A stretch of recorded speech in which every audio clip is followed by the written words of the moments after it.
Good evening, Shana Tova. Please come and find a seat.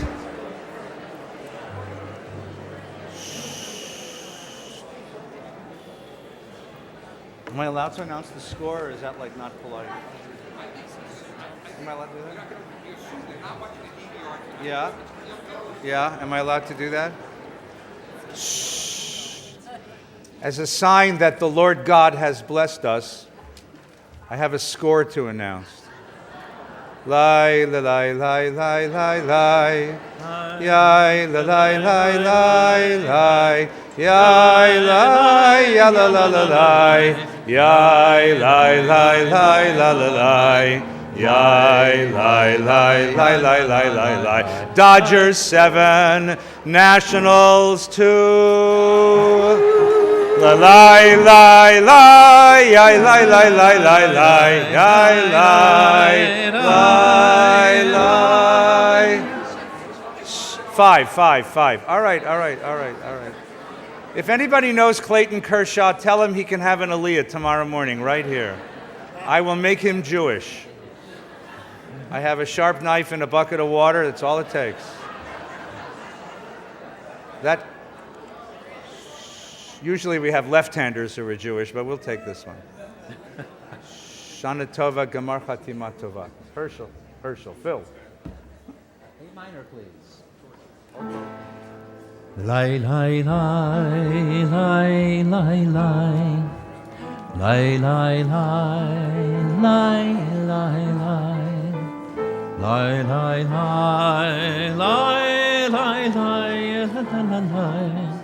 lai lai lai lai lai sing along lai lai lai lai lai lai lai lai lai lai lai lai lai lai lai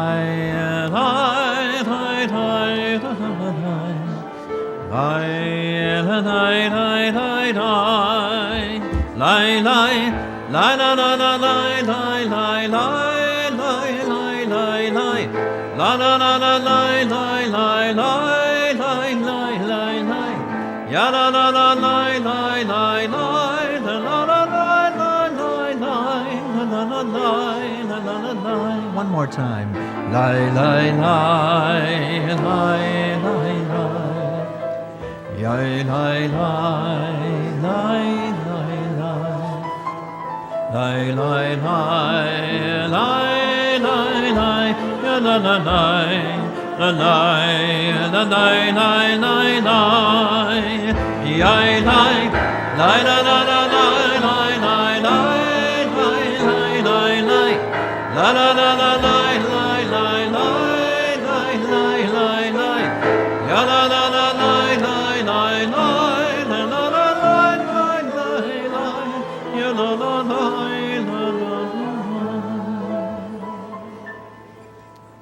The Dubner Maggid was one of the great Jewish storytellers of Eastern Europe. And on Yom Kippur he would tell a tale of a king who ruled many lands and possessed many treasures. But among the treasures that he possessed, the one thing in the world that gave him joy was a jewel, a particular gem, that was by all estimations perfect. And every night the king would finish his day of governance and sit with that jewel in his hands and admire its perfection in the light. Because it was the only perfect thing he had ever found in his life. The only thing uncompromised. The only thing that lacked any flaw. And as long as he held this gem in his hands, he knew that perfection was at least possible in the world. And then one night in a moment of distraction, the gem, it fell from his hands onto the floor. And with a particularly loud crash. And the king, with trepidation, went to pick it up. And when he picked it up, he held it to the light. And to his absolute horror, there was a crack.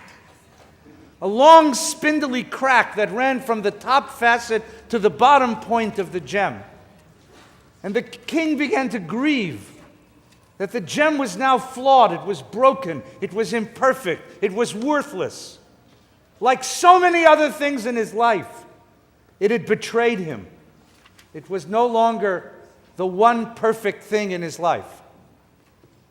His ministers, his friends, his advisors gathered around and said, "We'll fix it, wait."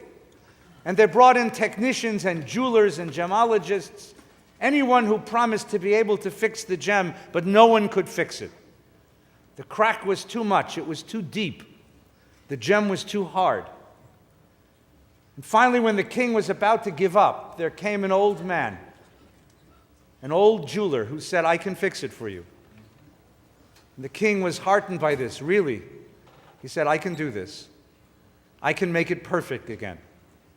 Just give it to me for a week." And the old man took the gem and he went to work. And he came back the next week, and the king, with great anticipation, met the jeweler and said, show me, did you do it? Did you fix it?" And the jeweler said, "Indeed I have. In fact, it's more perfect than it was before." The king couldn't understand what that meant. He unwrapped the gem, polished it in the cloth, and then held it up to the light, and there was the crack. The very same crack that ran from the top facet all the way to the bottom point. And he flew into a rage. "Do you mock me? Do you mock me? You told me you fixed it. What did you do to the gem? There's the crack. It is still imperfect. It is worthless." And the old man shook his head and said, "No, my friend. Just watch." And he turned the gem over.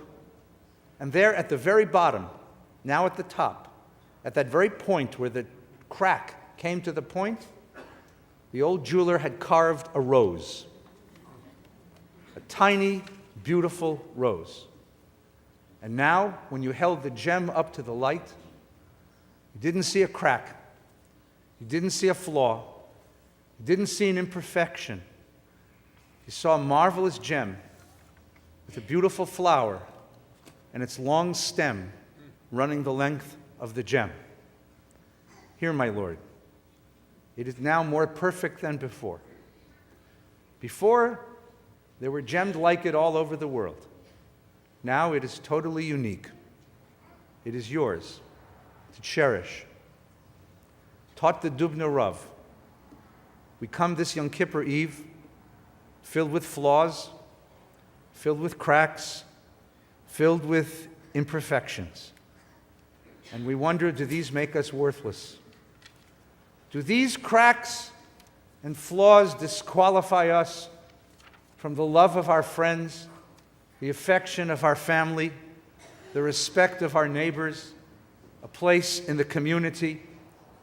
Does love have to be earned? Does affection have to be deserved? Do we have to fight and win a place in the family, at the table, with the community? Taught the Dubna Rav. The story is about Yom Kippur and about turning all the imperfections into flowers. Because it's the imperfections that make us who we are, that make us unique and precious. The imperfections make us special. And love does not have to be earned. It doesn't have to be deserved. It doesn't have to be won. It's freely given here. And whatever flaw we bring, whatever crack there is within us, whatever imperfection, God says, Salachti kidvarecha. It is forgiven now. It is cleansed. And you are once again whole and perfect. You are once again the person you are meant to be, to begin the year again. Tonight we begin a new year.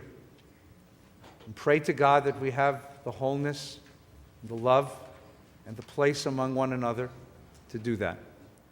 But before we can ask God for that perfection, for that cleansing, we have to ask each other. So we take a moment.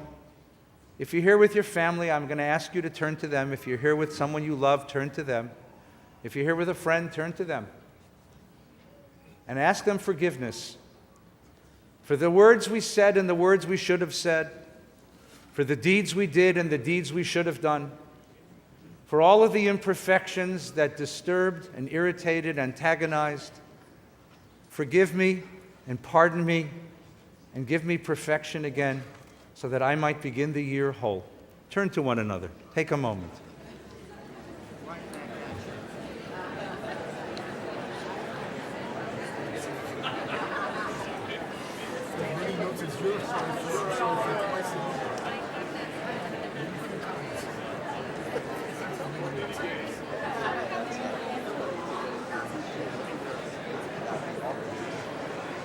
after a beautiful storm.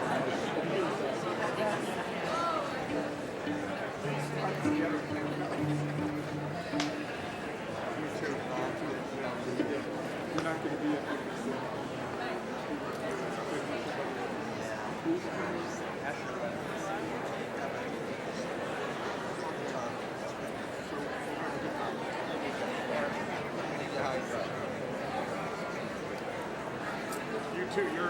You're part of us. Yes. Yes.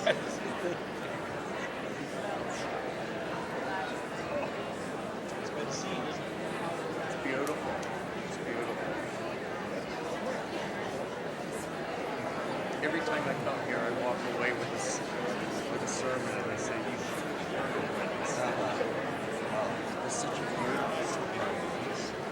He's got a lot of it. It's all right. It's all right. Phil.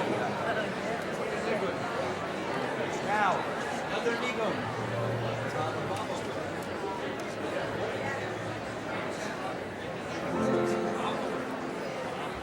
Lai la lai lai lai lai lai lai lai lai. Lai la lai lai lai lai lai lai lai. Lai la lai Please lai rise. lai lai lai lai lai lai. Lai la lai lai lai lai lai lai lai. Lai la lai lai lai lai lai lai lai. Lai la lai lai lai lai lai lai lai.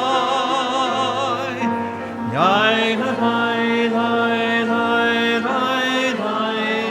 lai. Lai la lai lai lai lai lai lai lai. Lai la lai lai lai lai lai lai lai lai. Lai la lai lai lai lai lai lai lai. Lai la lai lai lai lai lai lai lai lai. Lai la lai lai lai lai lai lai. We are a great community, Valley Beth Shalom, a community of families, of teachers, of children, of seniors, of children, of kids, but we are also human. So for the sins committed by this community, for the phone call unreturned, for the moment that you needed help and we weren't present, I ask your forgiveness and your pardon.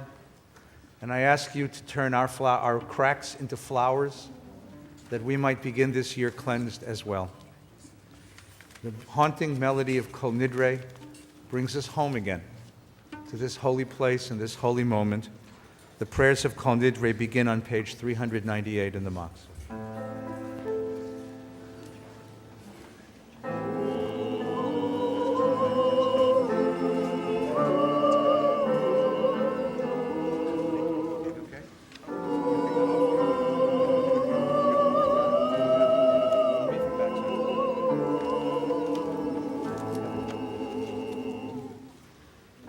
Kol nidrei v'esarei v'charamei v'konamei v'chinuyei v'kinusei v'shevot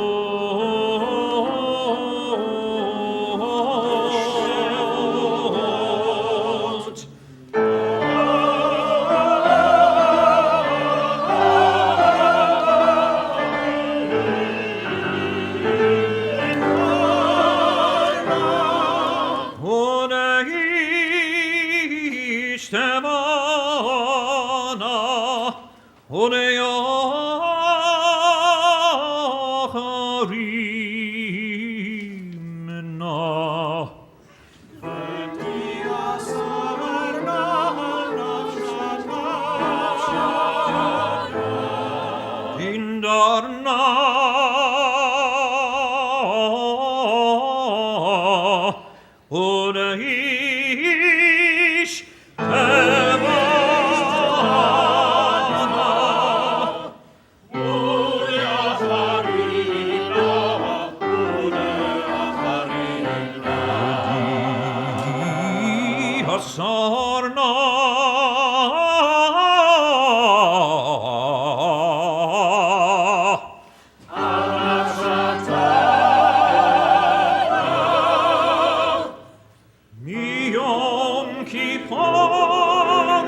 Icharatna, Icharatna vehon.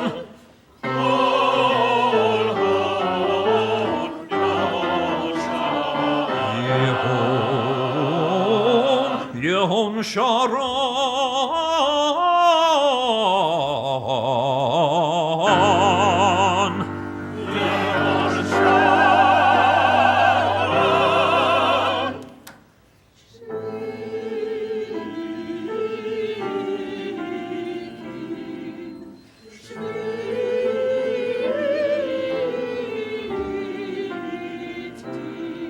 Beteilin mevotalin.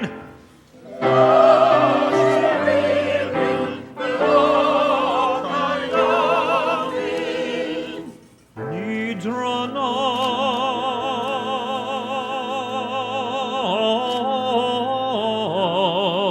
La nidrei.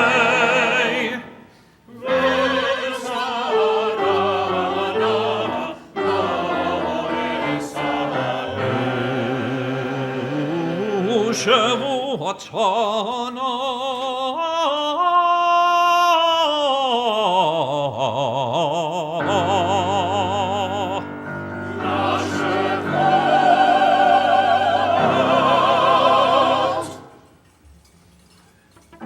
Kol nidrei yesarei vacharamei vekonamei vechinuyei vechinusei ushavot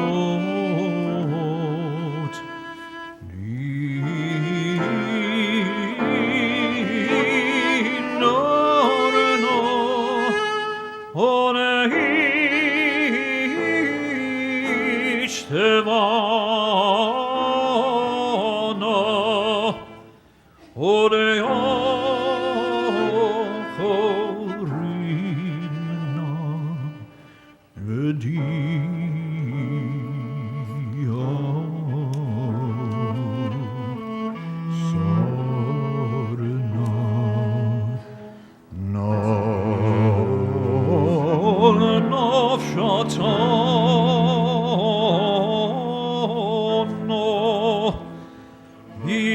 Yom Kippurim ze Hare Yom Kippurim haba Aleinu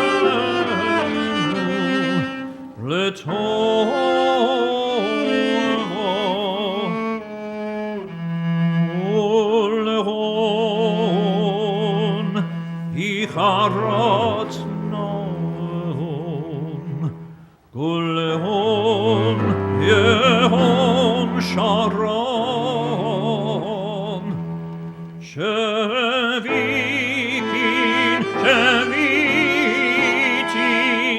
Beteilin Omevotalin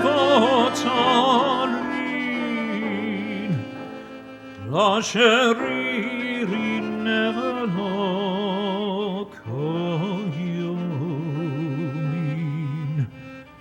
Nidrana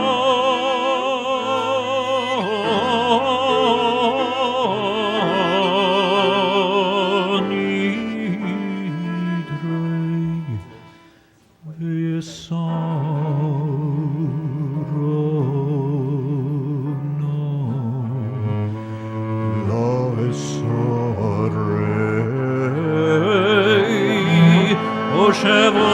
Shavuotana, la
כל נדרי ויסרי וחרמי וקונמי וכינויי וכינוסי ושבות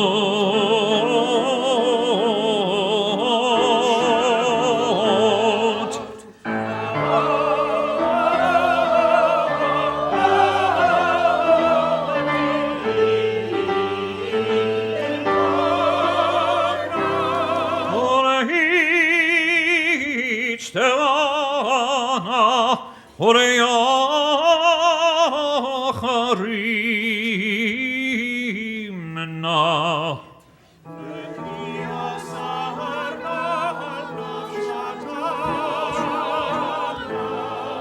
דינדרנה ולהיץ' תואנה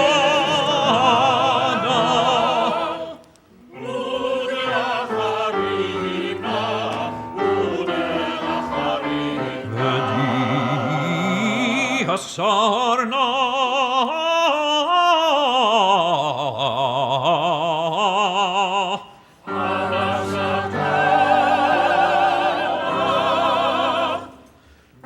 Yom Kippur Har Yom Kippurim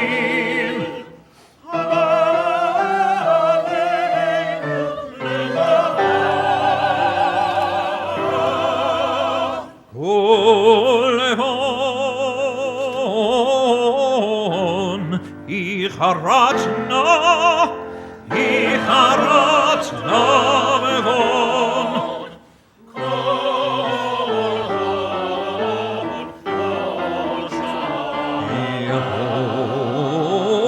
יום שרון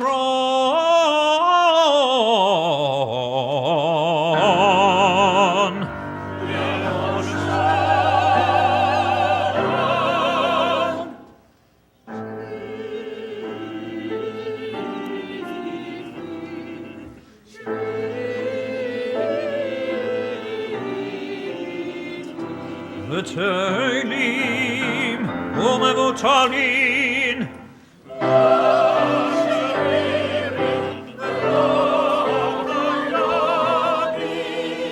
נדרנה לא נדרי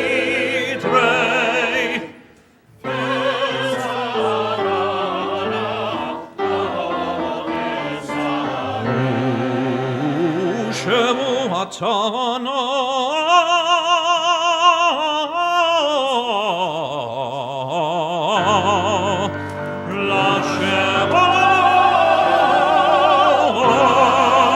לשבות ונסלח לכל הדת בני Israel הגר גר בתוכם, כי לכלם בשגגה. O God of forgiveness, on this night of atonement we come before you, haunted by memories of duties unperformed, of promptings disobeyed, of beckonings ignored. We confess that there were opportunities for kindness and service which we allowed to pass in the year just ended. We are ashamed of sins committed with evil intent and follies committed unwillingly, or even with good intentions. Bikola amshkega, slach la'avon ha'am hazeh, ki godel chasdecha, ve'kasher nasata la'am hazeh mimitzrayim v'adhena, v'sham nomar, v'yomer Adonai, salachti kidvarecha.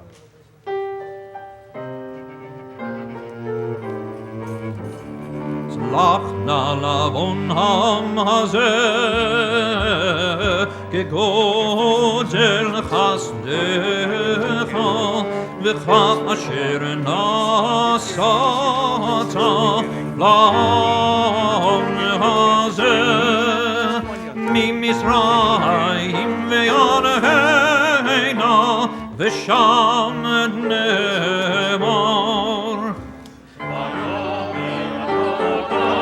סלקתי כדברך סלקתי כדברך סלקתי salachti kidvarecha, salachti kidvarecha.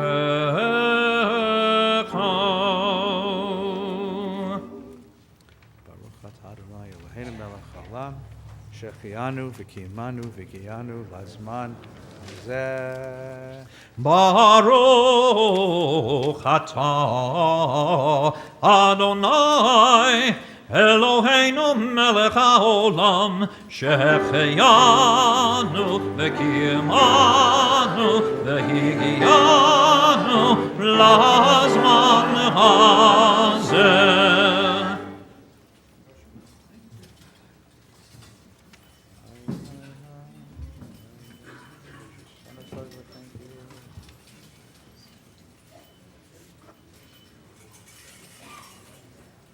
As soon as Yossi has squeezed all the Torahs into the ark,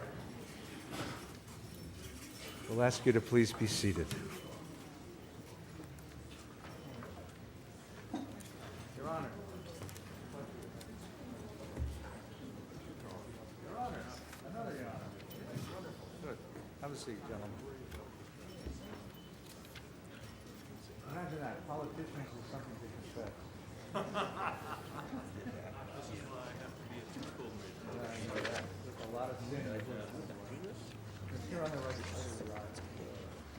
Please be seated.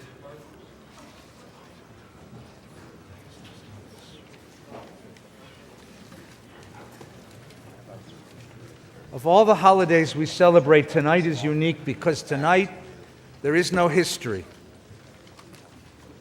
Tonight there is no Moses and no Pharaoh, no Mordechai and Haman, no Maccabee and Antiochus. Tonight it's just us. It's you and me and us. The people we are, the lives we live, and the lives we want to live. This isn't a holiday about what was. It's not a holiday about something that happened a long time ago in a place far away. It's about now and today and here.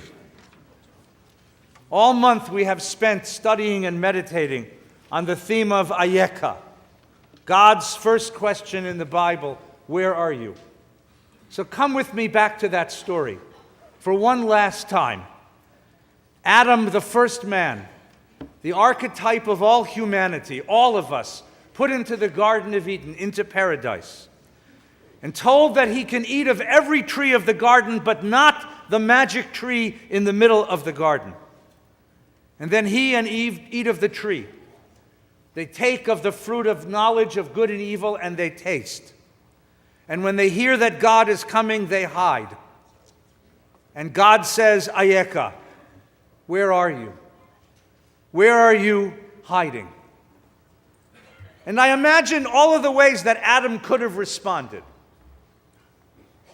He could have been defiant. Of course I ate of your tree. Of course I ate of the tree. You told me I could have every tree in the garden. What's wrong with that tree? Of course I ate of that tree. That tree gave me knowledge. That tree opened my eyes. Of course I ate of that tree. Why else would you have put it there if you didn't intend me to eat of it? Or he could have been apologetic. He could have stood up and said, I'm sorry. I was tempted. I succumbed. I accept responsibility. Here's my contrition. I'm sorry. Instead, what does Adam do?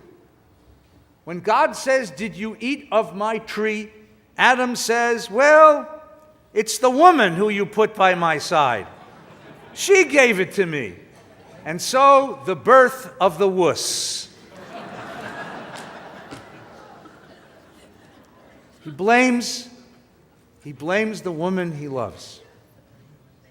He accepts no responsibility. He displays no defiance. He displaces the blame onto the woman he loves. Why is that? What is the Torah trying to say? It's because he's not feeling guilty. And he's not feeling fearful. If he was fearful, he'd run away. And if he's guilty, he would apologize. He's feeling something brand new. He's feeling something called shame. Guilt says, I made a mistake. Shame says, I am a mistake. He hides. He hides because he's afraid that if God finds out what he did, God will not love him anymore. Because somewhere he got this idea. Somewhere he got this idea that love isn't given freely, that love isn't offered freely, that love must be earned, that love must be deserved, that you must be worthy of love, or it will be withdrawn, and you will be rejected. He's hiding because suddenly he decides he's not good enough to be loved. Not good enough to be embraced. Not good enough to be included. Not good enough to be supported, and he can't live with that. He just can't live with that. I'm going to tell you a secret. I sit on this bima every Shabbos, and I listen to parents speak to their kids, and most of the time the words are quite beautiful, but there's one speech that makes me cringe. It's when a mother and a father, with all good intentions, say to the kid, I'm proud of what you do in school. I'm proud that you're the captain of the soccer team. I'm proud that you're first violin in the orchestra. I'm proud that you're the lead in the play. I'm proud of your SAT and GRE and God knows, and APGAR and Social Security number. I don't want a parent to say that. I want a parent to say, I'm proud of you because you're you. I'm proud of you because I love you. Because you walk the world as a unique and precious human being, and I want you in my life. That's why I'm proud of you. Because if you say to the kid, I'm proud of you because your grade score is 3.97, and boy, if it were 3.98, I'd really love you. Then that kid walks around for the rest of his life wondering, if I don't get the score, if I don't score the goal, if I don't get chosen or elected or pointed out, then they won't love me anymore. I won't be good enough. I won't be smart enough. I won't be successful enough. I won't be pretty enough. I won't be thin enough. And I won't be worthy of love. Rabbi Schulweis once said, it's a quip, but it's so brilliantly insightful, that we Jews have a peculiar method of child abuse. It's called disappointment. God says, who told you you're not good enough? Who told you I would withdraw love? Who told you you're not worthy of my affection and support and care? Trust me. I love you. You don't have to be perfect. You don't have to, I'm God, I'll be perfect. You be human. You just go on being you. I'll be God. You be as imperfect as you need to be and struggle to be the person you're meant to be in the world, and I'll be God. But you don't have to be good enough. Sometime today, in the next 25 hours, I want you to find the people who mean the most to you. And I want you to go to them and face them and say these words. I love you, no matter what. I love you because of your imperfections. I love you because of your flaws. I love you, and you don't have to be good enough or wise enough or thin enough or smart enough or successful enough. You don't have to be captain of the soccer team or president of the corporation or president of anything. I love you, and I always will. I love you. You are enough. For me, you are enough. Say that to them. And watch the change on their face. Because for the time in their life, they will know that they are secure and safe in your love. We rise now together and pray the prayers of the Mariv, the Baruch Hu you will find beginning on page 408.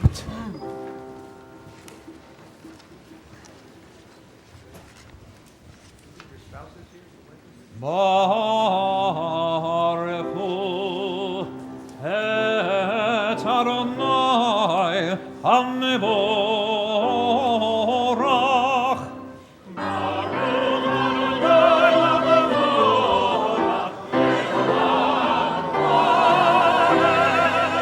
Baruch Adonai HaMevorach Leolam Mevorach.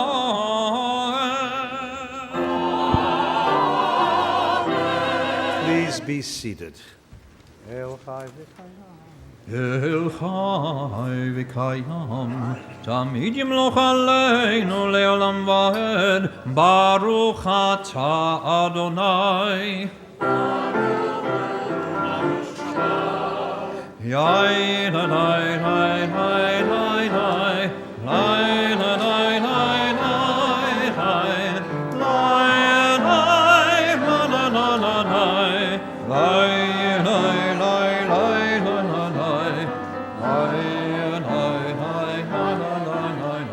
Amariv Aravim.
ואהבת את אדוני אלוהיך בכל לבבך ובכל נפשך ובכל מאודיך, והיו הדברים האלה אשר אנוכי מצווך היום על לבביך, ושיננתם לבניך, ודיברת בם בשבתך בביתך, ובלכתך בדרך, ובשוכבך ובקומך, וקשרתם לאות על ידיך, והיו לטוטפות בין עיניך, וכתבתם על מזוזות ביתך ובשעריך. Please continue silently on page 414.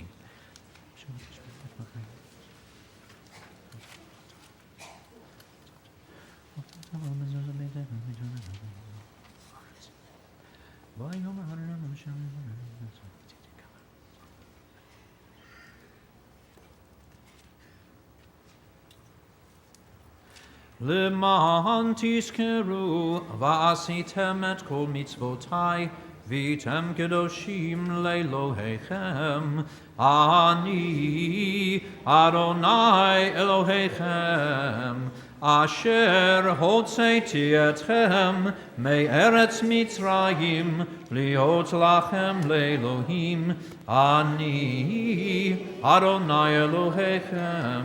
אדוני אלוהיכם, אמת, וכל זאת קיים עליהם. ומלכותו ברצון קיבלו עליהם משה ובני ישראל, לכנו שירה בשמחה רבה ואמרו חולם, מי כמוך באלים אדוני, מי כמוך נדר בקודש, נורא תהילות עושה פלא. מלכותך ראו בניך בוקע ים לפני משה, זה לינו ואמרו אדוני ימלוך לעולם ועד. ונאמר כי פדה אדוני את יעקב וגאלו מיד חזק ממנו, ברוך אתה אדוני. Lai la lai lai lai lai lai, yai la lai lai lai lai, yai lai la la la la lai, yai lai lai lai la la lai. Ga'al Yisrael.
השכיבנו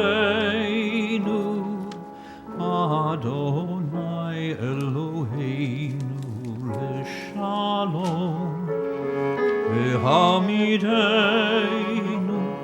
מלכנו לחיים ופרוס עלינו סוכת שלומך ותקננו בעצה טובה מלבדך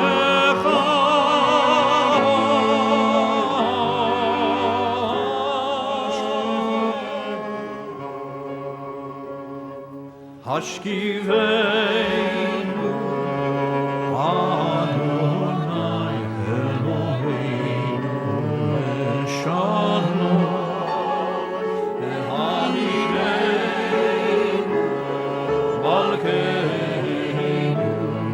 מלכנו לחיים והושיענו למען שמך והגן בדנו והסר מעלינו אויב נבר וחרב ורע ויגון השכיבנו אדוני אלוהינו לשלום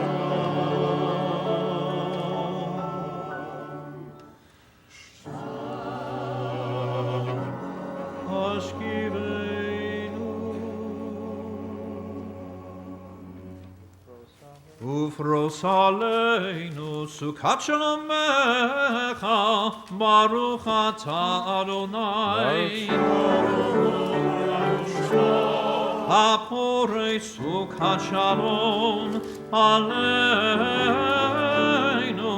ועל כל עמו ישראל ועל ירושלים.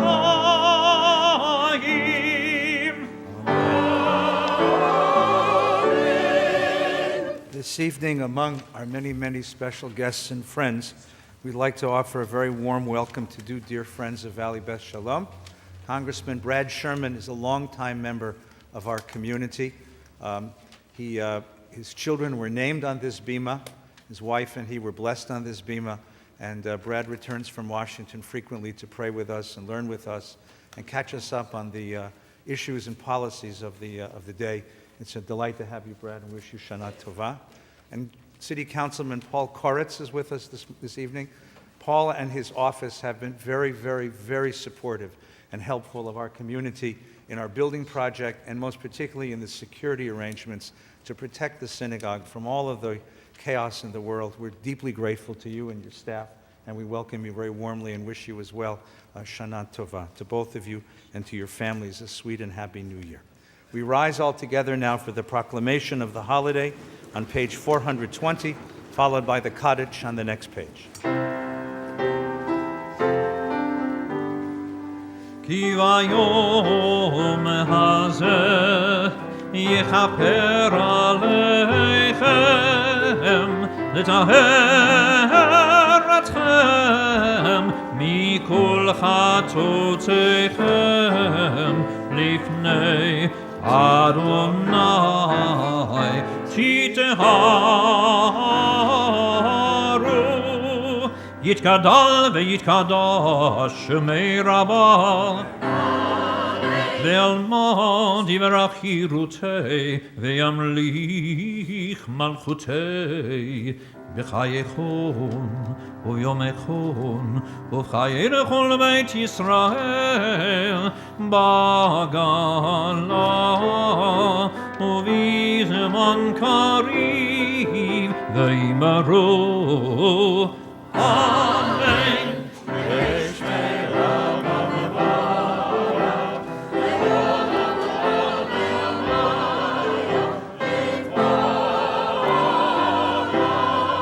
יתברך וישתבח ויתפאר ויתרומם ויתנשא ויתהדר ויתעלה ויתהלל שמי קודשו לעילה ולעילה, מן כל מרנם שירתה, תושמך אתה ונחמתה, דאמירן ועלמה ואמרו Amen. Take a few moments now for personal and quiet prayer. The words of the Amidah, page 424 through 440.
As you finish your prayers, take a seat for a moment.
My ancestors came from Lithuania, where it was very cold. And so whether you stood or sat, you were uncomfortable either way. And they're the ones who put the prayer book together. So please rise as the ark is opened, and we'll join together with the cantor, page 446. Yale.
Please be seated.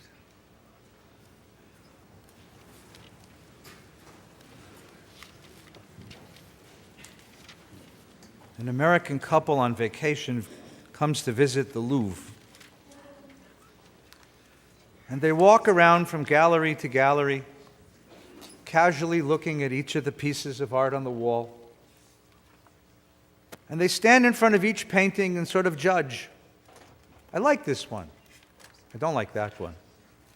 That one's too dark. That one's boring. There's something wrong with that one. Ah, that's a nice one. I like the colors in that one. Now, the guards who work in art museums are not just ordinary guards. They spend hours with each of these masterpieces, and they build a very close personal relationship with these works of art. And so as the visitors stood in the gallery passing judgment over a particular work, a guard walked over and tapped them on the shoulder and said, "Excuse me. Pardon me for listening in. But do you realize what you're looking at? Do you realize that this work was the product of a lifetime of skill, of meditation, of imagination? Do you realize that the masterpieces that fill this room, these masterpieces were here long before you and I were born, and they will be here long after we're gone? That these are the greatest masterpieces, the greatest works of all of Western civilization. And you stand here judging them so casually, so nonchalant, so indifferent to the pain and the struggle and the work and the heart and soul that each one represents." He says, excuse me, but I think you have it backwards. You are not here to judge these works. They are here to judge you. How you see them is an indication of your character, your vision, your insight. You are not here to judge these works. They are here to judge you. We stand in front of each one of these prayers. And I want you to imagine that each one of these prayers is a masterpiece. Painted, created, set down by an artist, by a poet, a soul who spent a lifetime in meditation, a lifetime in wonder, a lifetime in spiritual search and purification in order to find a word that he or she might leave for us, their posterity. That encoded within each of these words is a lifetime of pain and struggle, a lifetime of celebration and joy, a lifetime of purification and spiritual discipline and spiritual work. And we are here to take these in. And for just a moment, instead of judging them, let them judge us. Let them judge us. Let them help us find what is deep in us, what is important in us, what truly matters within us. We begin now the most intensive part of the service, the repentance service, the service of atonement. Shema Kolenu, page 458. We rise once again as the ark is opened.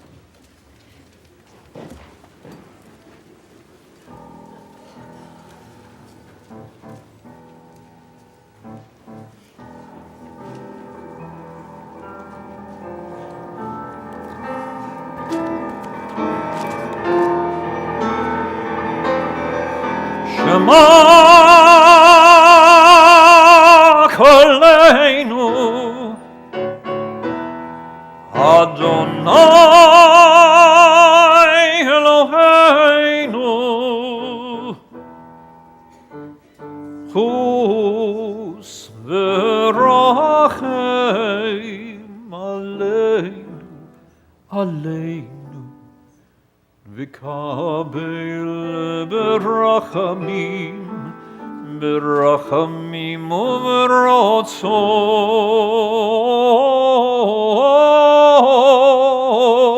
uv'ratzon et tefilateinu.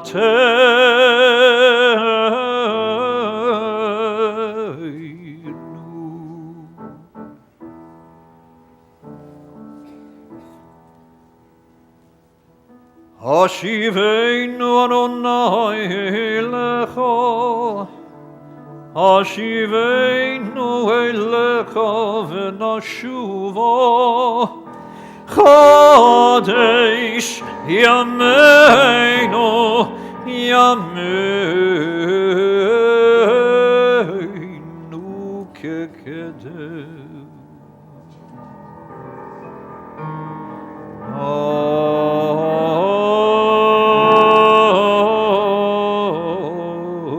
Tashlichenu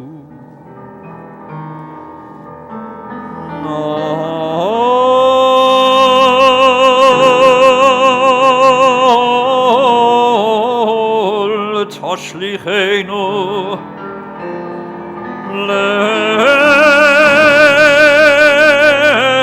le'zigno kirelot hocheinu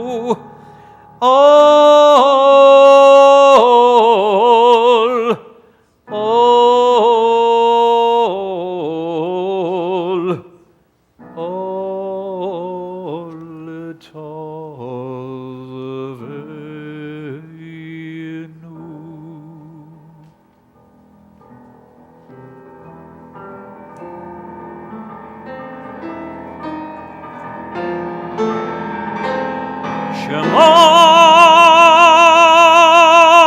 Koleinu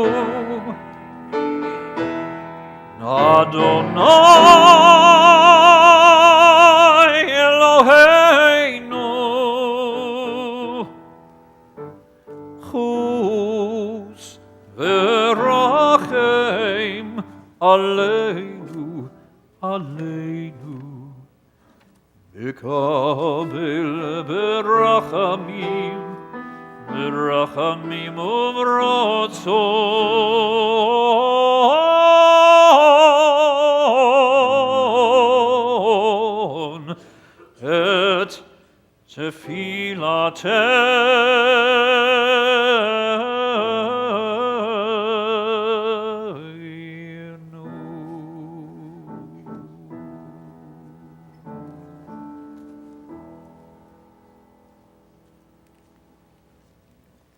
Eloheinu ve'Elahei avotenu, tavo lifanecha tfilatenu va'al titala mitchinatenu she'en anachnu azei panim u'kshei oref, lomar lifanecha Adonai Eloheinu ve'Elahei avotenu tzadikim anachnu ve'lo chatanu, aval anachnu chatanu.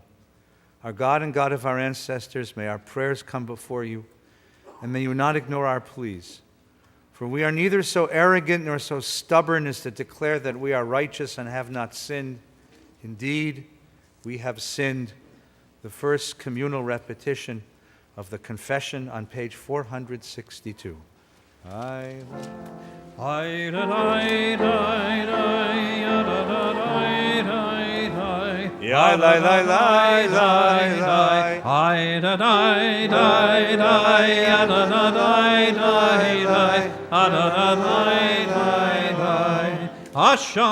Ashamnu, Bagadnu, Gazalnu, Dibartu Dofi, Dibarnu Dofi,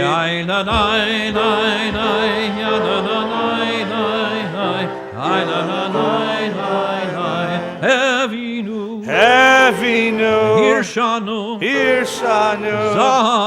Zadnu, Hamasnu, Tafalnu Sheker,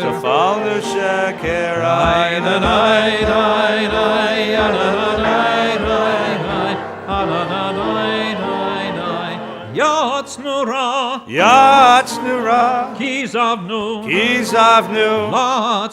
Latznu, Maradnu, Niatznu, Sararnu, Avinu, Pashanu, Sararnu, Kishinu Oref,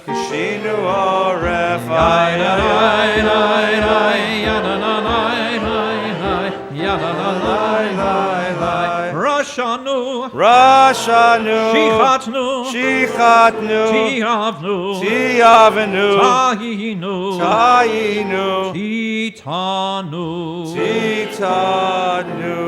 Sarna mitzvotecha tovot shalosh avalanu v'atat tzadik v'kol abaleinu ki emet asita v'anachnu hirshanu. The Great Confession, Al Chet Shechatanu Lifanecha, page 466. Al Chet Shechatanu Lifanecha Al Chet Shechatanu Lifanecha, Al Chet Shechatanu Lifanecha, Al Chet Shechatanu Lifanecha, b'mitui sfatayim. Al Chet Shechatanu Lifanecha, bagalui uvasater. Al Chet Shechatanu Lifanecha, b'dibur pe. Al Chet Shechatanu Lifanecha, b'har hor halev. Al Chet Shechatanu Lifanecha, b'vidui pe. Al Chet Shechatanu Lifanecha, b'zadon uvishkaga.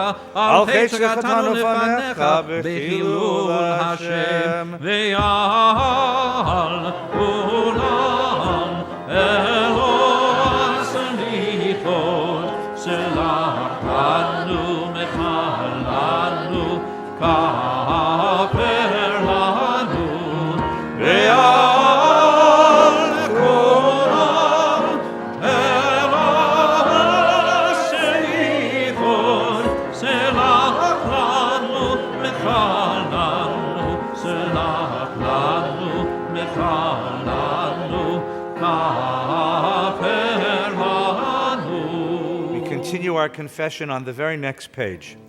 For the sin of the hardened heart, and for the sin of the tale-bearing lips, for the sin of the lustful look, and for the sin of the pious mask, for the sin of enjoying violence, and for the sin of polluting your earth, for the sin of debasing our speech, and for the sin of degrading your name, for the sin of the yes that was no, and for the sin of the promise unkept. For all these sins, O God of forgiveness, forgive us, pardon us, and grant us atonement. Ve'al kulam Elohim Selichot Selach Lanu Mechalanu Kaper Lanu Ve'al kulam Elohim Selichot Selach Lanu Mechalanu Selach Lanu Mechalanu Kaper Lanu. For the sin of the covetous eye, and for the sin of the haughty head, for the sin of the insensitive soul, and for the sin of the mocking voice, for the sin of the clenched fist, and for the sin of the deceitful smile, for the sin of eating too much, and for the sin of drinking too hard, for the sin of not hearing the oppressed, and for the sin of closing our eyes. For all these sins, O God of forgiveness, forgive us and pardon us and grant us atonement. Ve'al kulam Elohim Selichot Selach Lanu Mechalanu Kaper Lanu Ve'al kulam Elohim Selichot Selach Lanu Mechalanu Selach Lanu Mechalanu Kaper Lanu.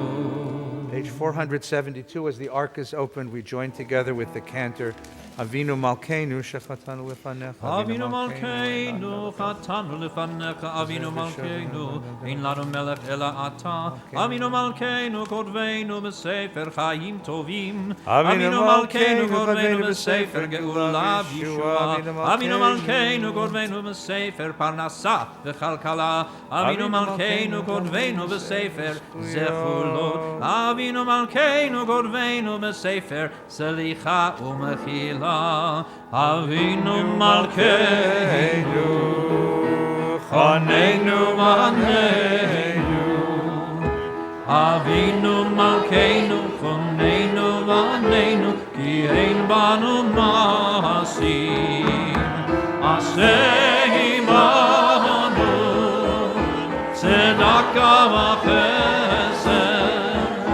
Aseh imanu, Tzedaka v'chesed,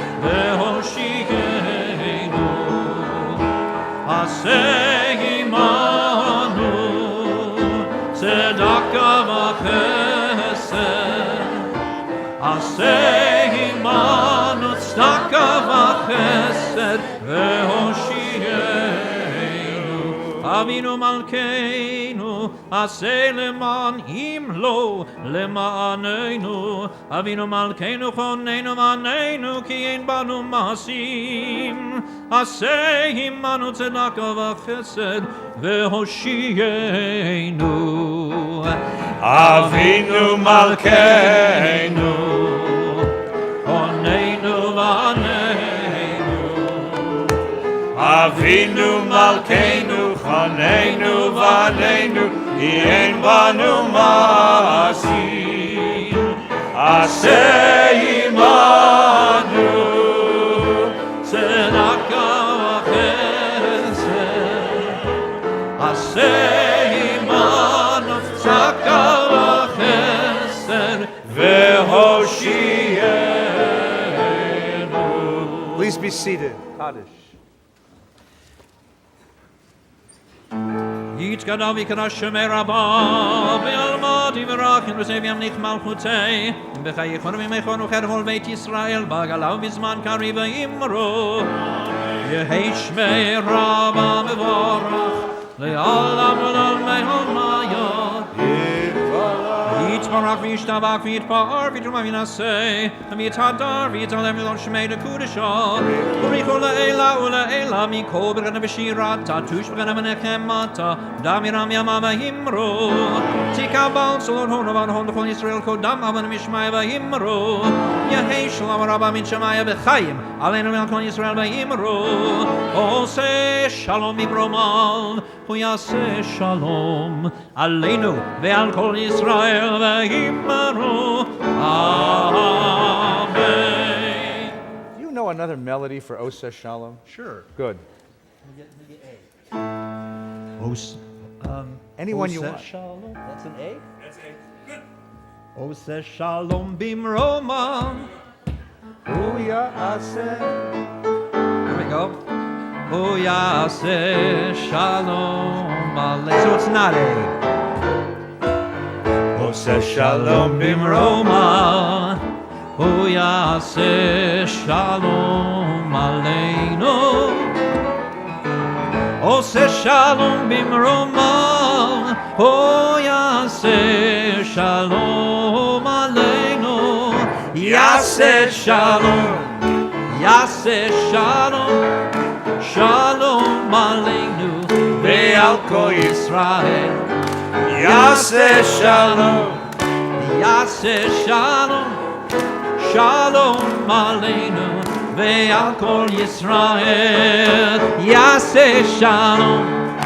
Yaseh Shalom. Shalom Aleinu. Ve'al Kol Yisrael. Yaseh Shalom. Yaseh Shalom. Shalom Aleinu. Ve'al Kol Yisrael. No, wait. Something like that? No, but wait. You know, these are Jews, and they're fasting, and they ate this huge meal. So right now they're grumbling, and they're thinking, I got another 23 and a half hours to fast. And they're worried. Mm-hmm. So here's what you got to do. You got to move your shoulders a little bit. Come on. You brought your body with you, right? Move the shoulders, right? Take a breath. Take a breath. Welcome to Rabbi Ed's Gospel Synagogue. Now y'all going to be healed now. We're going to heal these Jews. Heal these Jews. Now ready? Now say, Yaseh Shalom. Yaseh Shalom. I think they got it. Now you can clap your hands. You're allowed. Yaseh Shalom. Yaseh Shalom. Shalom Aleinu ve'al kol Yisrael. Yaseh Shalom. Yaseh Shalom. Shalom Aleinu ve'al kol Yisrael.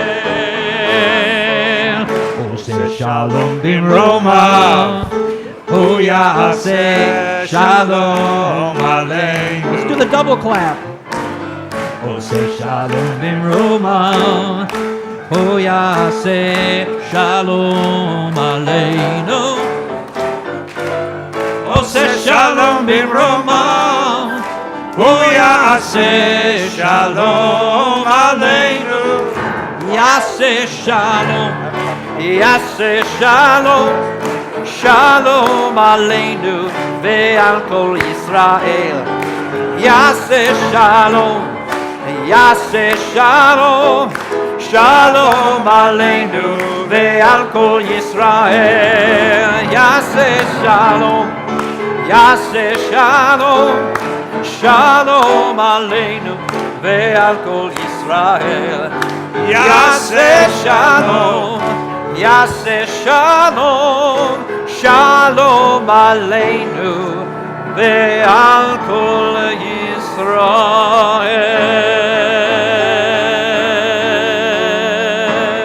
That's better. Was that better? That's better. That was yeah. better. There's a woman in the back row going, what happened? Are we done? You know. Soon, dear, soon. You can close your machzor, it's okay.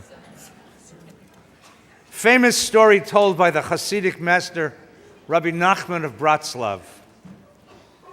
Once there was a king and a queen whose kingdom was cursed. And their son, the pride and joy, the prince, became convinced that he was a rooster. He removed his clothes and sat clucking beneath the family table. He refused to eat human food, only chicken food. He refused to speak. His parents were beside themselves. They called in doctors and healers and therapists and wizards, but no one could help the prince. Finally, they invited the rabbi. The rabbi assured them he could cure the boy, but it would be unusual. The parents agreed, just heal our son. So the rabbi took off his clothes, got down under the table, began clucking like a rooster, and ate rooster food. And now the parents were truly astonished. They had a pair of roosters in the house. The rabbi and the boy spent the day together, clucking and eating rooster food. And at one point, the rabbi turned to the boy and says, "You know, it hurts my throat to speak this way. Wouldn't it be better to speak like people?" "But we're roosters," exclaimed the boy. "All right, so we'll be roosters who speak like people." And the boy agreed. And so they began to speak. And the rabbi said, "You know, it's cold here with no clothes on. Wouldn't it be better for us to dress like people?" "But we're roosters. Roosters don't wear clothes," answered the boy. "So we'll be roosters who dress like people," responded the rabbi. And the boy agreed, and he dressed. And the rabbi said, "You know, I really don't like rooster food. Wouldn't it be better to eat people food?" And the boy said, "Okay." And finally the rabbi said, "You know, my back hurts. Wouldn't it be better for us to stand and walk the world as people do?" And the boy agreed, and they rose from beneath the table, and the boy was cured. I know this rabbi. I am this rabbi. I have sat under the table with so many people who have forgotten who they are. They sit crumpled, bent over under the table, under all the expectations and demands of their lives, naked and unprotected from the tragedies that come inevitably from adulthood, starving from the spiritual chicken feed offered by this culture. She comes to me and shares that she's exhausted, dried up by the endless and conflicting demands of being wife, mother, daughter, professional, or the guilt and regret for having given up her profession to be a mom. She can't figure out what he wants, what makes him happy. She's worn down by endless carpools to school, soccer games, gymnastic practice, dance rehearsals, orthodontist appointments, and bar mitzvah lessons. And amid all that, she's still trying to be a human being. Trying to be a human being with a soul. He comes when a crisis arrives. His dad dies, or his best friend has a heart attack. His job gets downsized. His kid is in trouble. He can't handle it. This isn't the life he was prepared for. He meets an attractive woman on a business trip and barely resists the temptation to compromise his marriage, or he doesn't resist. He's a stranger to himself. These men and women aren't failures by any means. They have reached midlife having achieved all the aspirations of their youth. From the outside, you'd call them very successful.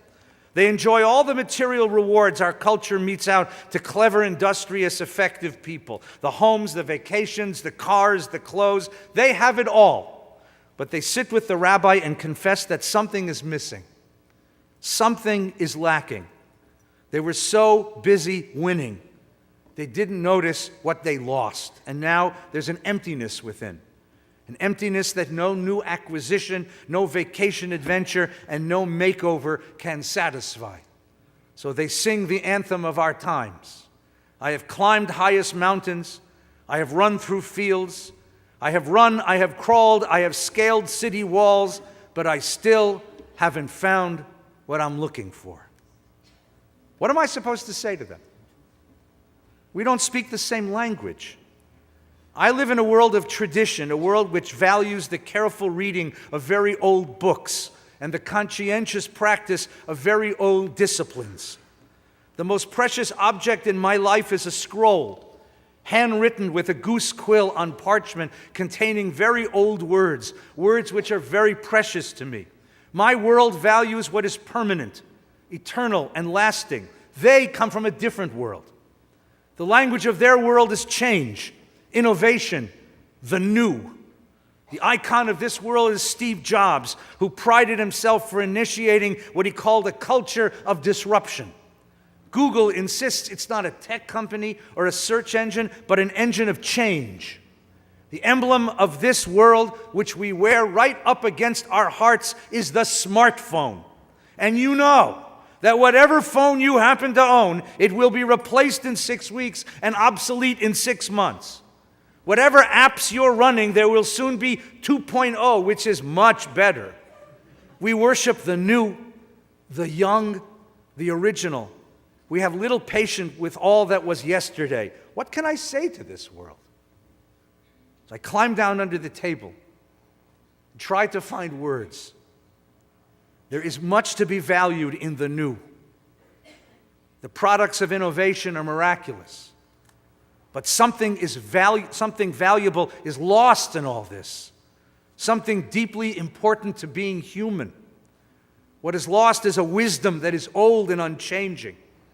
What is lost are ways of looking at the self and at life that cannot be conveyed in an app or a tweet or an Instagram. That's what my old books and my old world, my old words teach me. Father Jacob left home running from his brother. He spent that first night alone sleeping with a stone for a pillow. He dreamt of a ladder reaching into the heavens and the angels of God ascending and descending the ladder. The Hasidic master Yaakov Yosef of Polnoy taught that the dream was a message. The human being is a ladder, planted on earth with its top to the heaven. Like angels, the soul is always ascending or descending. The soul is either growing or shrinking. In the course of life, we nurture the soul or we starve it. The soul that is starving leaves us empty and listless and bored and aimless and depressed. Nurturing the soul yields a sense of purposefulness, meaningfulness, and significance. Ultimately, life is not about winning. Life is about growing the soul so that we can say, I matter, I belong, I'm needed, I'm loved, I am.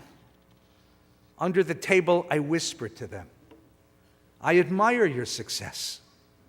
I deeply respect your accomplishments. I do not belittle or begrudge for a moment your hard-earned material prosperity or the accolades and achievements you've reached in your life. I respect your achievements. But it seems to me that the success you've been reaching for is altogether too small, too ordinary, too superficial. The success you've earned leaves you starving for something deeper because it leaves your soul undernourished and underfed. There is another way, another kind of success. The book of Psalms sings, Pitchu li sharei tzedek.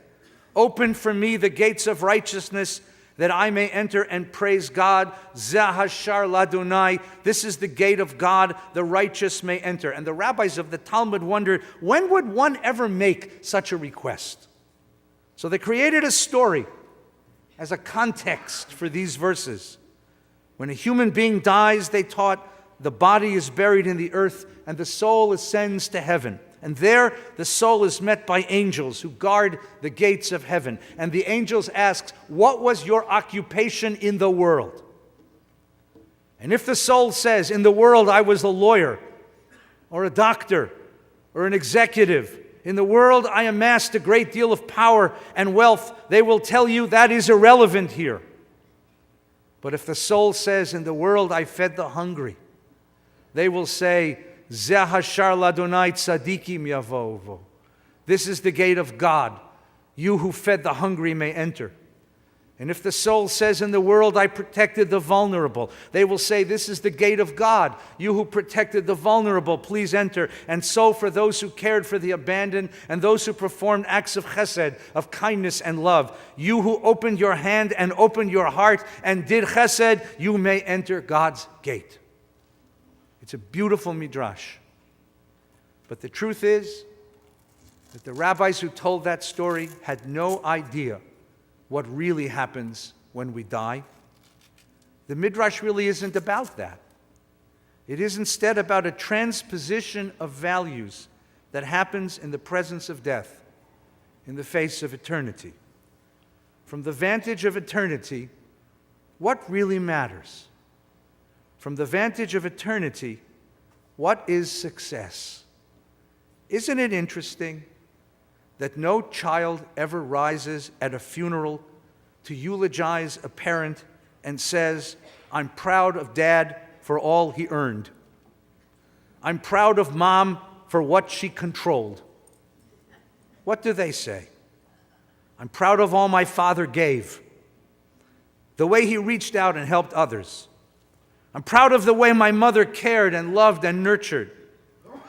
There are 20,000 graves at Mount Sinai Memorial Park, and not one of them says graduate of Harvard. Not one of them says corporate giant. Not one of them lists the net worth of the deceased. All the descriptions are relational. Loving father, gentle mother, loyal friend, caring member of the community. No child ever says, I love my parents for all they owned. They say, I love the moments we shared. I love the times we were together. I wish we'd had a little more. A few more words with one another. One more hug. It's tragic, but sometimes it takes the shocking presence of death to awaken us to what really matters. I remember a bar mitzvah we celebrated a few years ago right here on this bima. Young man got up to give his talk after finishing his Torah and Haftorah. Got up to give his talk and he announced today he is a man in the eyes of the tradition. But he looks forward to the day when he'll be a real man. And what will that mean, he said? His own Ferrari, a condo in Mammoth and Maui, and a supermodel girlfriend. 13-year-old kid, can you imagine? I remember sitting here getting angry at this kid because he's a brat, you know. Thought I'd maybe revoke his bris. I can do that, you know. And then I wonder who taught him this. I wonder who taught him this is the meaning of adulthood. And then sadness, because I know exactly where he will end up. He will end up under the table, empty inside, addicted, depressed, lonely. So I got up to give him his charge, his blessing. And I put my arm around the kid and I said, I hope you get all that you wish for. I really do. Someday I hope you have the car and the condos and the beautiful companion. Someday I hope you'll come and show me your fabulous professional resume with all your accomplishments and achievements and accolades and awards. I will be proud of you because all that's important. But know this, there is more to you.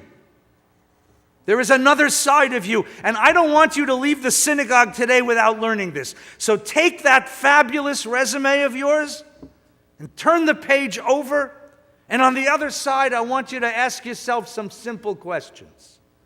Number one, who is with me in my life? Who knows me and cares for me?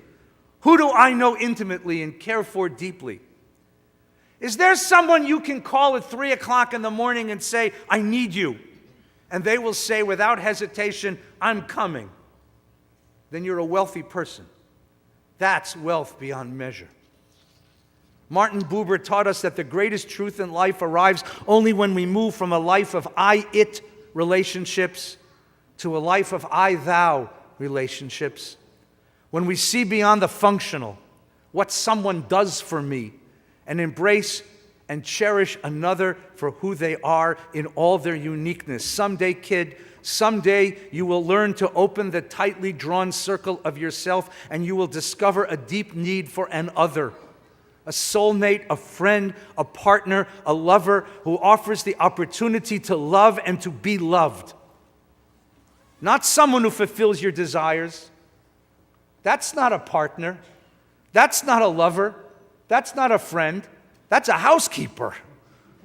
Not someone who fulfills your desires. Someone who propels you to become the person you are meant to be. It's a strange existential fact that not one of us can see his or her own face unaided. It's also true that we can't see our own soul unaided. Only in relationships, only in intimacy, only with closeness will you come to know who you really are. Question 2. What are the causes and purposes that inspire you? What vision of the world do you believe in? Have you worked for? Will you struggle for? What commitments have you sacrificed for? What are the ideals that define you? Around the self, we carry a circle of concern, a circle of caring. Right now, kid, your circle ends at the tip of your nose, but someday you will come to recognize that the bigger your circle, the wider the circle of your concern, the more human you become. Right now you prize your independence, and that's appropriate because nobody depends on you right now. But someday you will understand that life's greatest dignity comes from recognizing that you are needed, that something is asked of you. The question of life, wrote Abraham Joshua Heschel, the question is not what you can get out of life, but what life gets out of you. You earn significance. You earn worth in your readiness to respond, to be responsible, to care, to give, to engage, to heal, and to help. Question 3, where is your creativity? What can you contribute to the world that is precious and beautiful and only yours? You have a story to tell. Your eyes have seen the world in a way that's unique, so find a way to share what you know, what you've discovered. Tell a story. Make music. Make art. Touch the world in some special way. You were created in the image of the Creator. There is creativity in you, and there is great joy in creativity. Question 4, are you growing? Are you becoming wiser and deeper and more compassionate? Are you becoming a better person than you were? Know that there is another kind of success. It's not the success of achievement, of advancement or acquisition. It is not about gaming the marketplace or conquering the world or making a killing. It's not about winning. The journey toward this success doesn't follow the linear logic of return on investment. It's a moral logic, which is paradoxical. You give in order to get. You sacrifice in order to gain. In empathy for the other, you learn the power of the self to heal. Only in losing yourself will you ever find yourself. It is only in the selfless act that you will ever discover the true nature of the self, who you really are. This kind of success begins, ironically, in defeat, in failure. When the self is displaced from the center of the universe and you discover the humility, you become painfully aware that you're not the sole author of your destiny. You're not self-made. You are the product of myriad acts of self-sacrifice by others who created your world, assured your opportunities, sustained you, protected you, cared for you, and asked nothing in return. You break out of your self-absorption and suddenly you feel indebted. You grow in gratitude. You gain appreciation. And it's from gratitude and appreciation and humility that the soul begins to grow. But I'll tell you this, it's not easy. It takes time. A soul grows one choice at a time, one decision at a time. It takes devotion, commitment, and persistence. And one more quality, it takes courage.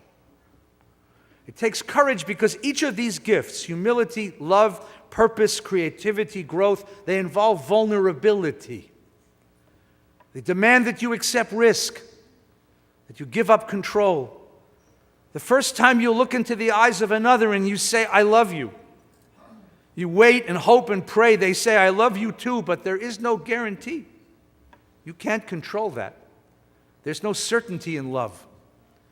You bring children into the world and you understand what it means to invest all of your heart and soul in a being you can't control. And then one day you take the one you love most to the doctor. And the doctor says, it's cancer. I think I can cure it.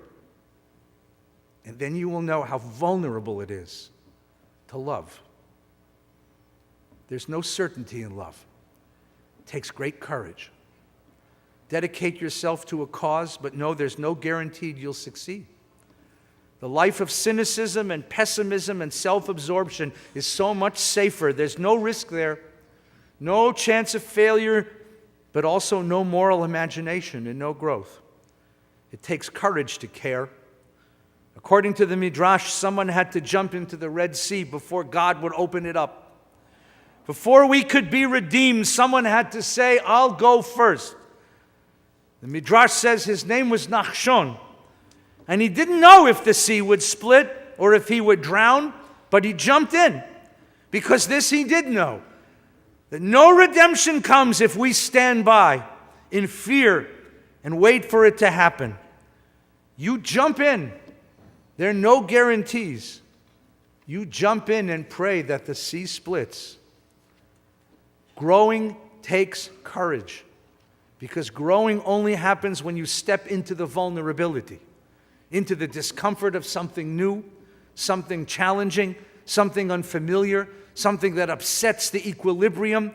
The definition of a slave is the person who insists that every tomorrow be exactly like yesterday. The person who insists on certainty. The person who demands guarantees.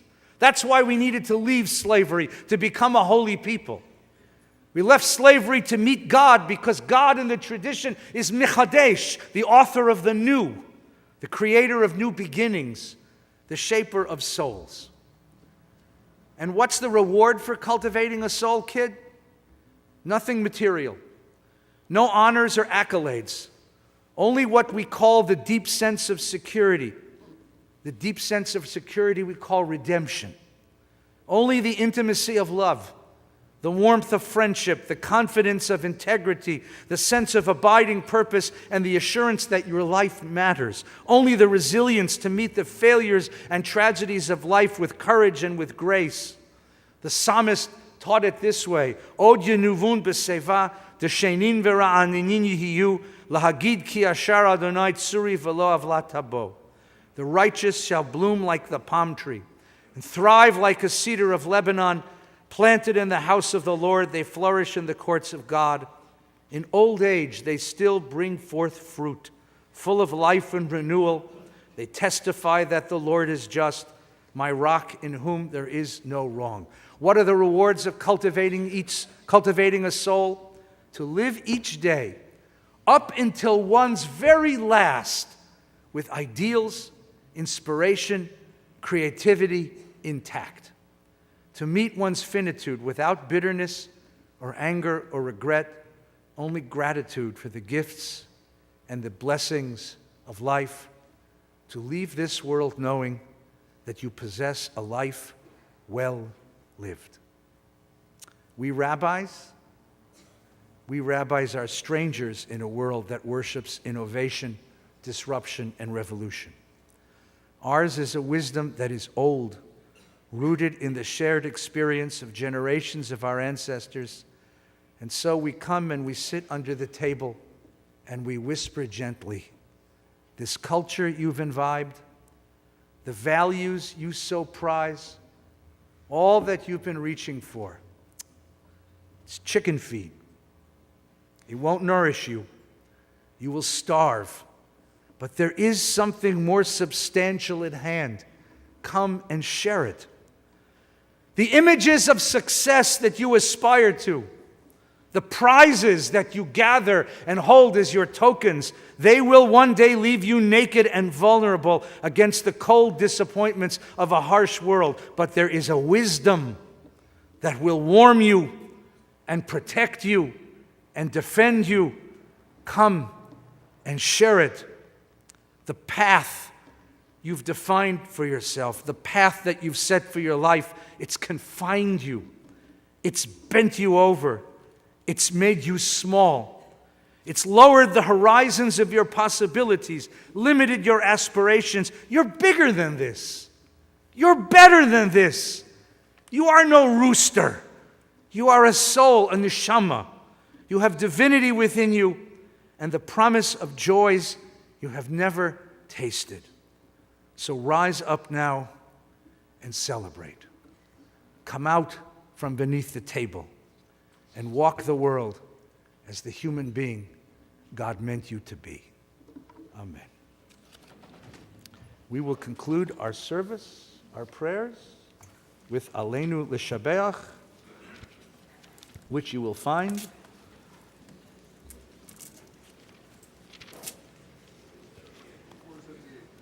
478. 478. We rise together.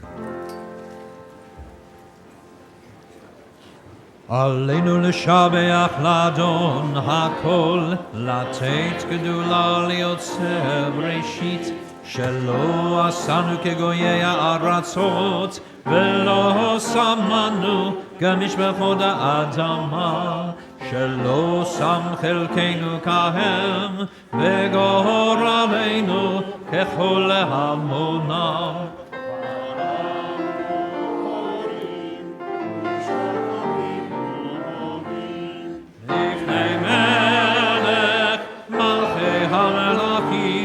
הקדוש ברוך הוא שהוא נותן שמיים וזרע שמיים אינו נלכין גבר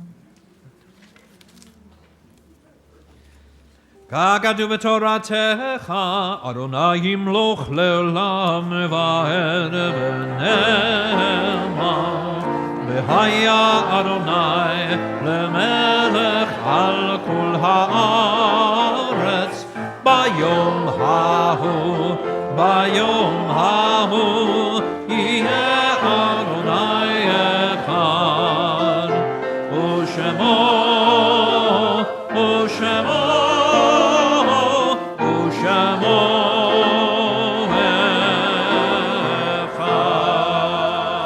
There are those among us who mourn loved ones this Yontif, who recall them and hold them close, those who recite Kaddish in memory in observance of Yartzeit. The Kaddish is found on page 482. We invite those to recite the mourner's Kaddish to remain standing as everyone else is seated. It's a custom in our community that if you find yourself sitting near someone who stands alone, we'll ask that you stand up with them so that no one grieves or mourns alone when friends are present.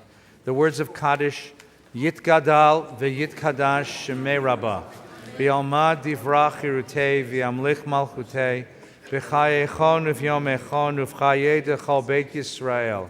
Ba'agalau v'zman kariv v'imru amen. Yehei shmei Rabba mevarach leolam ol maya. Yitbarach v'yishtabach v'yitpa'ar v'yitramam v'yitnaseh. V'yithadar v'yitalev v'yithalal shemei dekudsha brichu. Le'ela u'le'ela min kol birchata v'shirata tushbechata v'nechamata damiran be'alma v'yimru amen.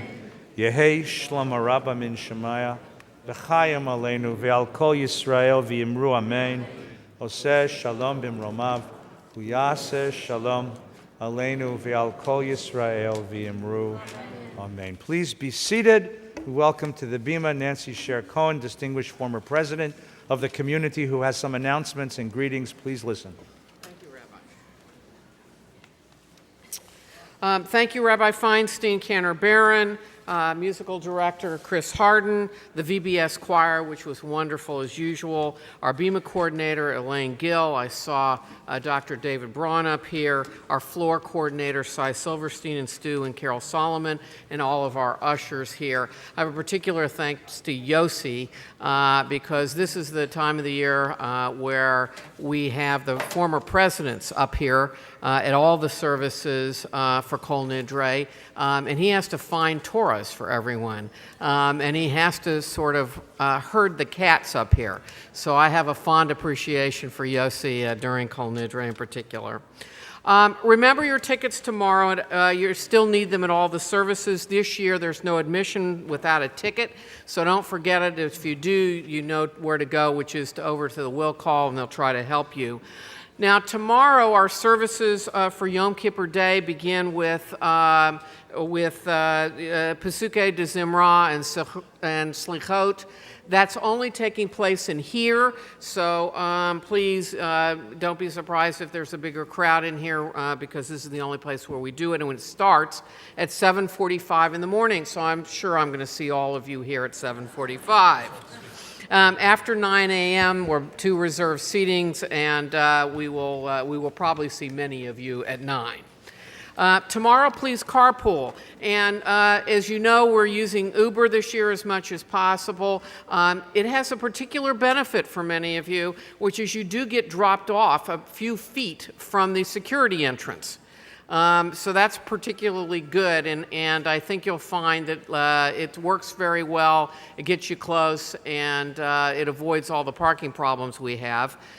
We still have overflow parking at the Encino Terrace building on Ventura between Densmore and Gloria. So take a parking ticket if you need to, have it stamped at the usher's table in the main hallway, and you can certainly park there. Our Chesed Connection reminds you to participate in the 12th annual Project Pushcart. This is our high holiday effort to help those in need. Please continue to help us collect clothing and hygiene items for our MEND program and bring food for our SOVA food drive.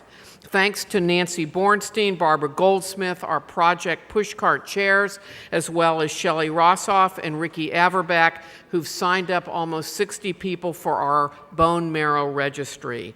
Now, we're sure that all of you are familiar with the Ayeka program. You've been getting the emails daily. It's been particularly terrific. We're very proud of this program.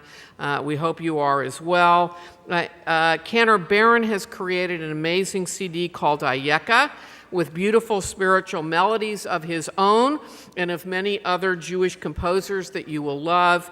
We have the CDs, every few seats in the pew boxes in front of you, so take one per family and leave some for the second service. Just like on Rosh Hashanah, there will be 2 family services tomorrow. Those are sold out. Childcare is also available. So with that, I'm supposed to chase you out of here, shoo you out of here for the next service.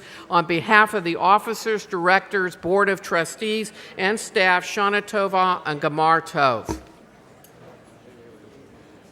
Wait. Sit down. 3 quick things. Thing 1. First of all, Shana Tova, it's good to see you all. It's nice to have Jews in shul. Fasting. The purpose of fasting is to sharpen the mind and the soul so that we might purify ourselves and begin the new year in wholeness. The purpose of fasting is not to compromise your health or well-being in any way. Here are the rules of fasting. No one under the age of 13 fasts.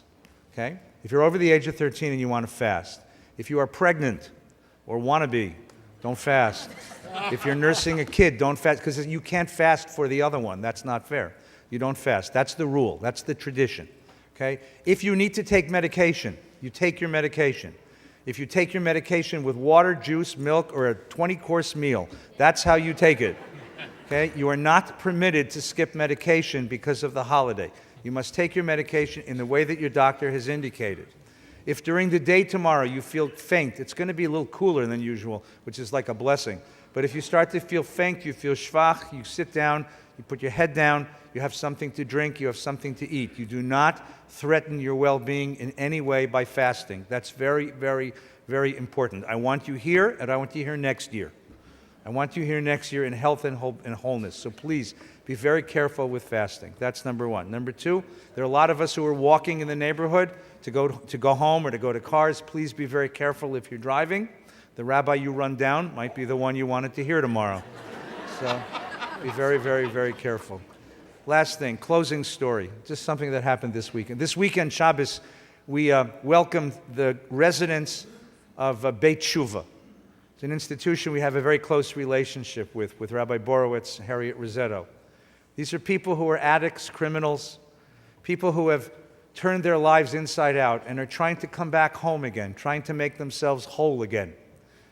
And they're working very hard at this, and we welcomed them here to VBS last Shabbos. Had a wonderful service together.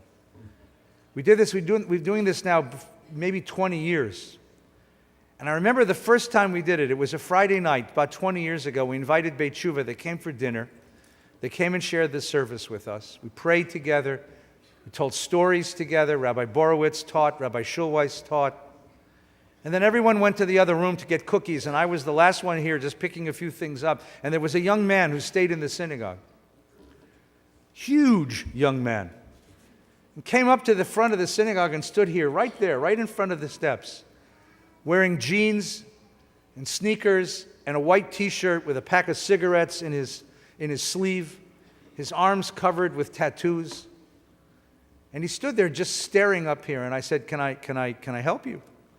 And he walked up the steps slowly, and he stood there. He's the kind of person that if you saw him on the street, you'd cross the street, that kind of person. He said, can I stand here? And I said, sure, absolutely. And he looked into the ark, and he said, can I stand there? And he walked right up to the ark. And I sort of got the picture, so I opened the doors of the ark, and his eyes just opened up. And I took out a Sefer Torah, and I handed him the Sefer Torah. His giant arms embraced the Sefer Torah. And this young man begins to weep. He begins to cry. And I said, you okay? He said, yeah, I'm just fine. I'm just fine. And I put the Sefer Torah back in the holder, and he looked at me and he said, I just got out of prison. I've been in prison an awful long time. I did some terrible, terrible things. I'm trying so hard to make amends, to be whole again, to be home again. And you know, Rabbi, I never thought I'd ever make it. I never thought I could be pure. I never thought I could be whole. But if I can hold the Torah and stand here in the shul and stand in front of God, then I can make it home. And we held each other, and we cried together. If we can hold each other and hold this holiday and say the prayers that need to be said, but say the words to one another that need to be said, then we can find our way home and start the new year in purity. May the new year bring blessings of wholeness, of forgiveness, of togetherness, and of peace. Let's rise together. Put your arms about those beside you. Draw them close. Draw them close. Avinu Malkeinu, Avinu Malkeinu, Avinu Malkeinu, Avinu Malkeinu, Avinu Malkeinu, Chaneinu Vaneinu, Avinu Malkeinu Chanenu B'Ameinu Ki Ein Banu Masim Aseh Imanu Tzedaka V'Chesed Aseh Imanu Tzedaka V'Chesed V'Hoshienu Aseh Imanu Tzedaka V'Chesed Aseh Imanu Tzedaka V'Chesed V'Hoshienu Shana Tova, Gamar Chatima Tova.